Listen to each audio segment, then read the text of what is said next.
Élèves et bienvenue dans la suite du corrigé de l'examen blanc numéro 2 2024. Dans la première partie, j'ai corrigé la partie chimie. Cette fois-ci, je vais corriger la deuxième partie qui concerne les ondes et le nucléaire.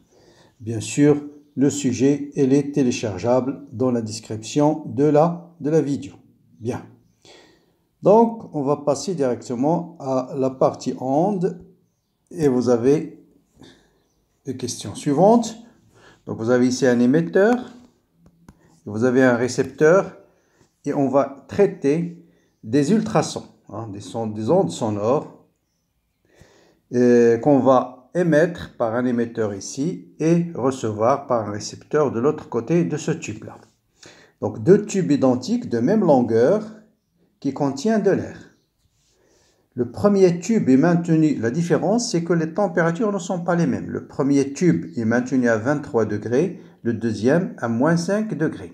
Et là c'est l'isolation, asile. On envoie simultanément une salve d'ultrasons dans chaque tube. Donc on va envoyer une salve d'ultrasons, forme d'un écho d'ultrasons. D'accord, on va l'envoyer à T égale à 0 ici, en même temps.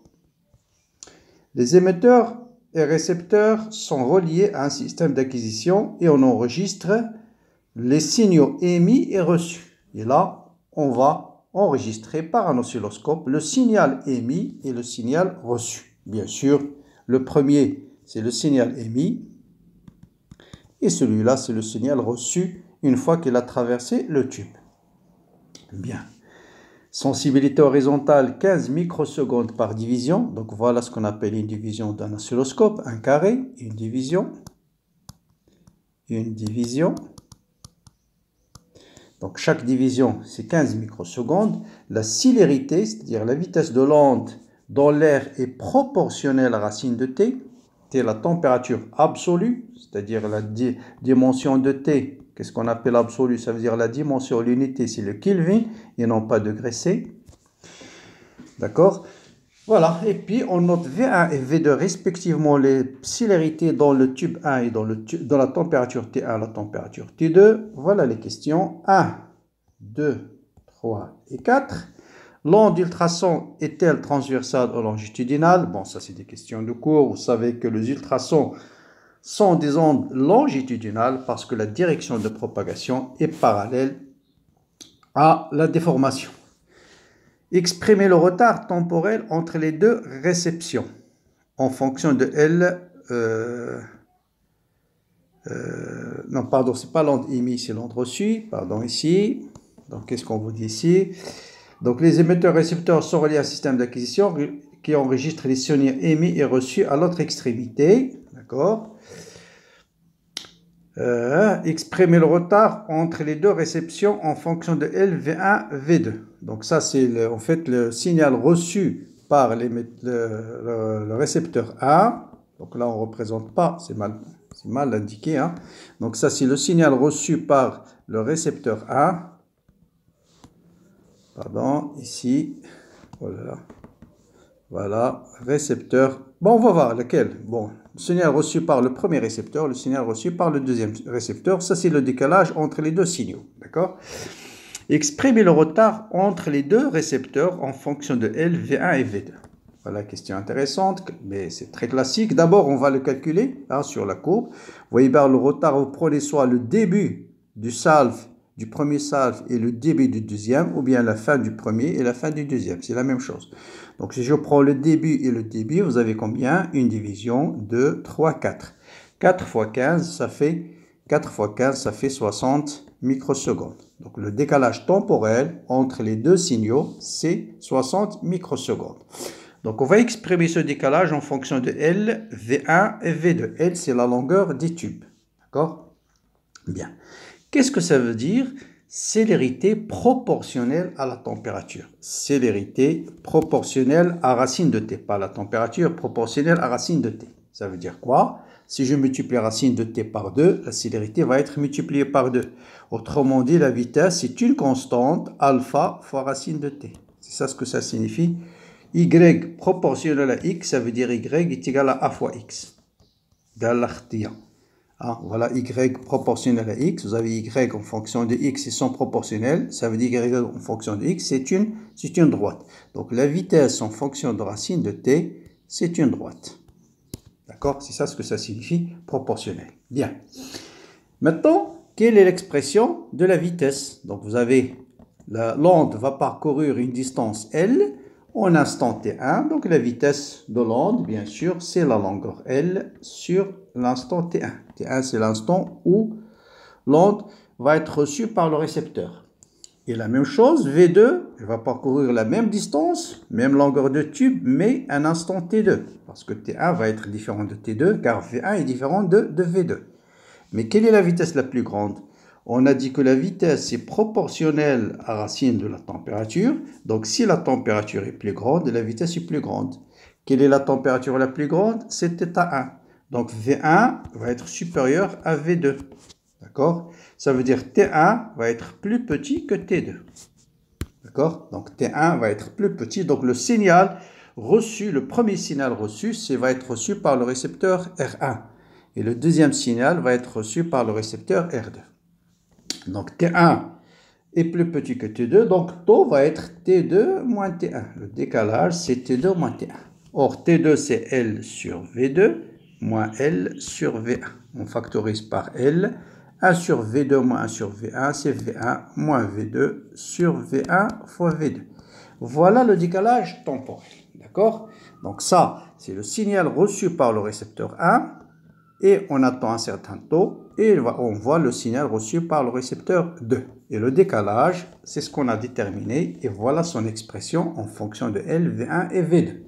Très bien. Question suivante. Déterminer graphiquement delta t, ça on l'a déjà calculé, c'est 60 microsecondes. Déterminer maintenant les valeurs des vitesses. Quelle est la valeur de V1 et V2? Bien, on connaît delta t. On connaît la longueur L, c'est donné. L, c'est combien? L, c'est 4,2 cm.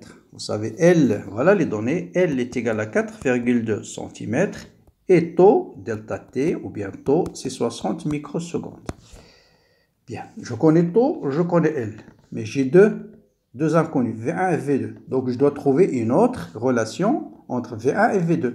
Et là, on va le chercher dans cette relation-là. Vous avez V1, c'est proportionnel à la racine de T1. V2 est proportionnel à la racine de la température T2. Donc, cette constante, on ne connaît pas ce coefficient de proportionnalité. On va l'éliminer. Donc, on va faire le rapport. Donc, V1 sur V2 est égal à racine carrée de T1 sur T2. Ça veut dire V1 égale à V2. Donc, voilà la deuxième relation entre V1 et V2. Maintenant, j'ai cette relation et celle-là. Donc, je dois éliminer V2.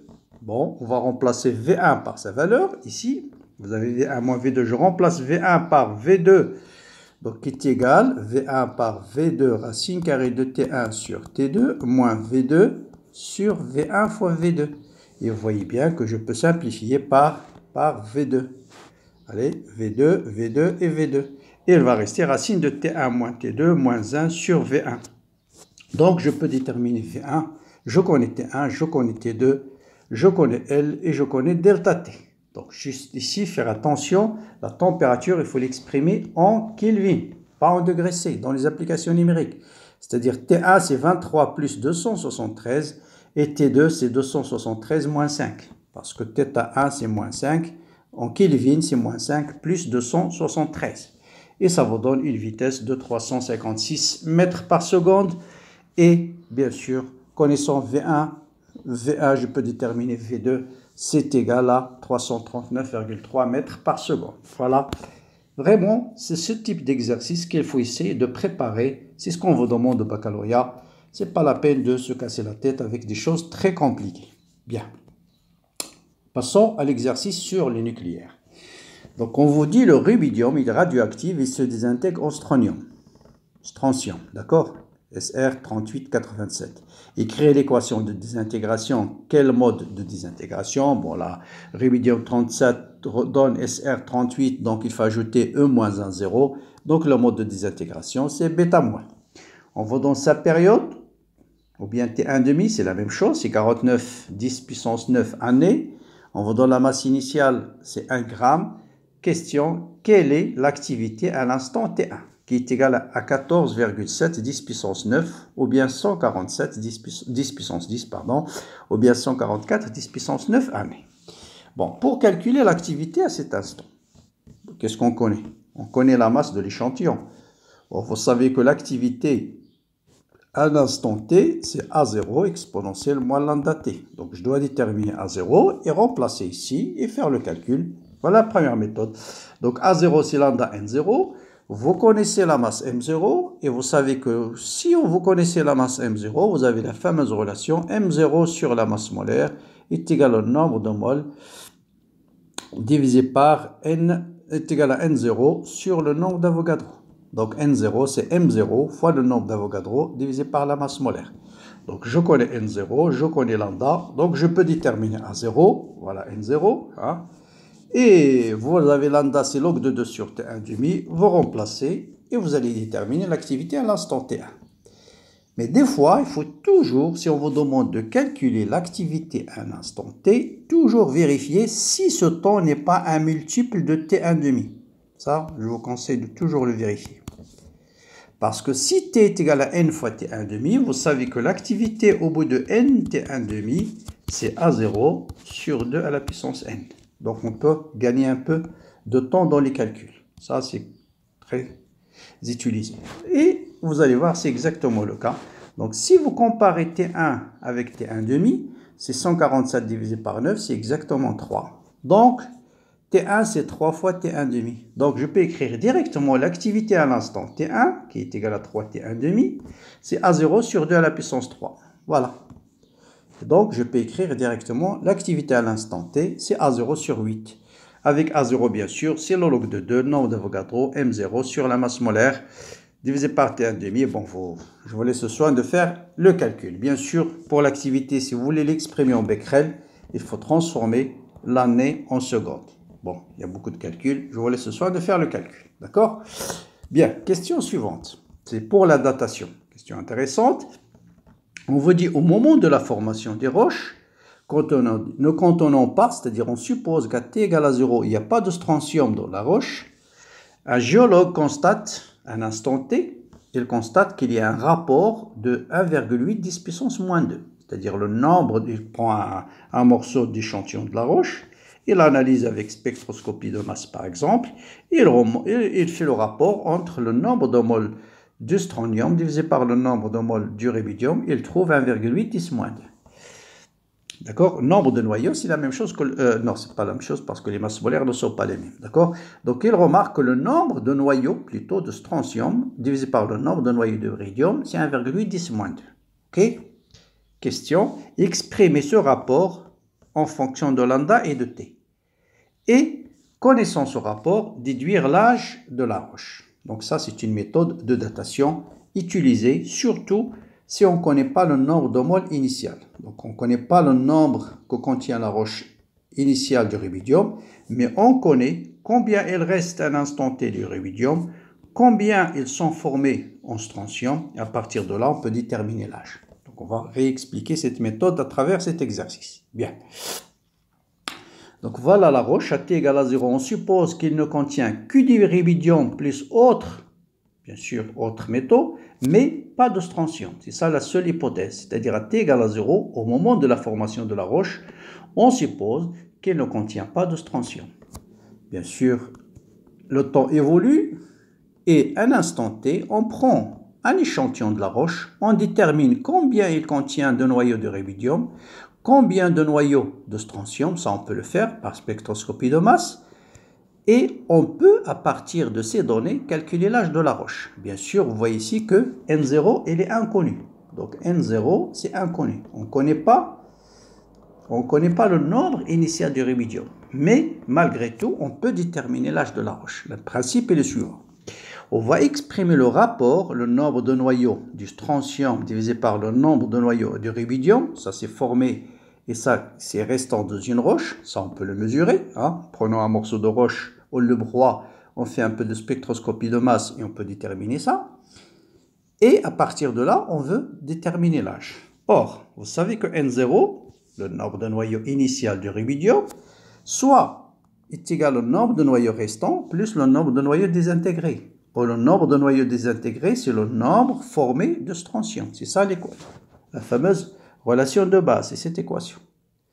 C'est-à-dire, N0 doit être égal au nombre restant du rubidium plus le nombre désintégré. Le nombre désintégré, c'est le nombre de strontium formé. N0, il est inconnu, donc on va essayer de l'éliminer. Donc je divise les deux côtés par N rubidium. Donc il va rester N0 sur N rubidium est égal à 1 plus NSR sur N rubidium. Et ça, par définition, c'est R. Or, N0, N rubidium, c'est N0 exponentielle moins lambda T. Donc N0 sur N rubidium, c'est exponentielle lambda T. D'accord? Donc N0 plutôt, N0 sur N rubidium, formé à l'instant T, c'est exponentielle lambda T.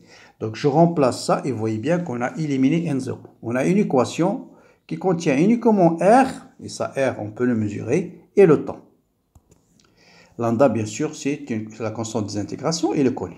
Donc, connaissant R, on peut remonter à lambda. Voilà l'équation de la datation qu'on utilise dans les roches. Bon, donc là, on a exponentielle lambda t égale R plus 1. Donc, on applique le log. Log 1 sur lambda, log de 1 plus R. Donc, T. Lambda, c'est log de 2 divisé par 1,5. Voilà l'âge de la roche. Donc, mesurons le rapport R. Connaissant T 1,5, on peut remonter à l'âge de la roche. Donc voilà, il ne vous reste juste qu'à prier. La prochaine vidéo, je vais traiter l'électricité. Merci de partager et d'ajouter un like à ces vidéos-là. À bientôt pour la suite du corrigé. Bon courage, bonne continuation.